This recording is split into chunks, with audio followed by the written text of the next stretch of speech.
Hello student, welcome to my YouTube channel chemistry minds. I am J K. Sevari. आज हम आपको class 10 physics के first chapter का दूसरा लेक्चर लेकर के आए हैं।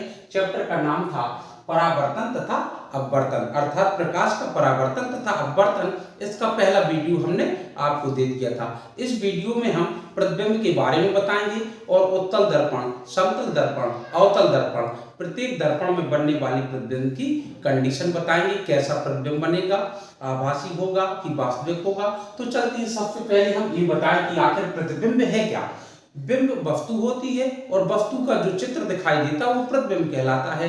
लेकिन इसको जो है परिभाषित इस प्रकार से कर सकते हैं कि जब हम किसी दर्पण के सामने कोई वस्तु रखते हैं तो दर्पण में इस वस्तु का चित्र दिखाई देने लगता है, जिसे हम उस वस्तु का प्रतिबिंब कहते हैं।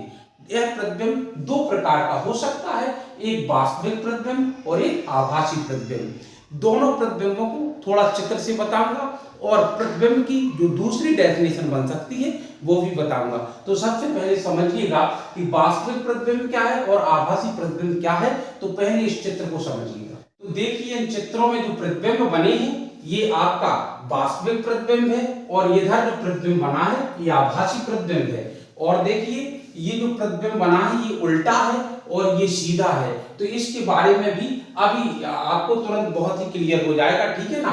तो मैंने कहा था कि इसकी एक और भी परिभाषा बता सकते हैं कि प्रतिबिंब क्या है। तो और परिभाषा कैसे बताएंगे, किसी भी वस्तु से चलने वाली दो प्रकाशित किरणें दर्पण से टकराने के पश्चात जिन स्थानों पर काटती हैं, जिस बिंदु पर काटती हैं, वह बिंदु ही उस वस्तु का प्रतिबिंब होता है। जैसे ये किरण चली तो आपको पता है कि जो मुख्य अक्ष की समांतर किरण जाएगी ये फोकस से होकर के निकलेगी और जो सेंटर ऑफ कर्वेचर से होकर के जाती है वह उसी दिशा में वापस लौट आती है। तो ये किरण और ये किरण टकराने के पश्चात जब दर्पण से टकरा जाती हैं तो टकराने के पश्चात ही परावर्तित हुई और परावर्तित होकर के इस बिंदु पर काटी। तो ये कटान बिंदु पर हमने मुख्य अक्ष को मिलाया।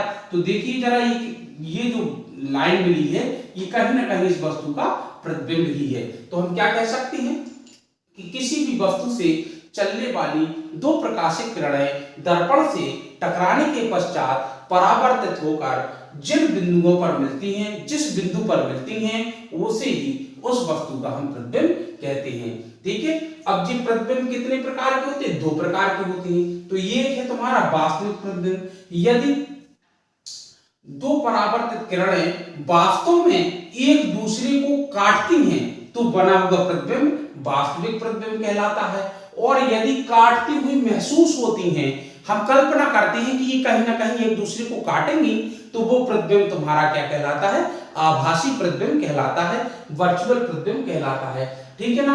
अब आपको ये मैंने रूल बताई थी कि मुख्य अक्ष के समांतर चलने वाली किरण जैसे ही दर्पण से टकराएगी तो मुख्य अक्ष के एक बिंदु पर काटती है, जिसे हम फोकस बिंदु कहते हैं। यानी कि हम कह सकते हैं फोकस बिंदु से होकर वो किरण जाएगी, ठीक है ना। अच्छा, सेंटर ऑफ कर्वेचर से गुजरने वाली किरण जब भी दर्पण से टकराएगी तो परावर्तित होने के पश्चात वह उसी दिशा में लौट आएगी। तो ये कुछ रूल थे, ये पहली लेक्चर में बता चुका था।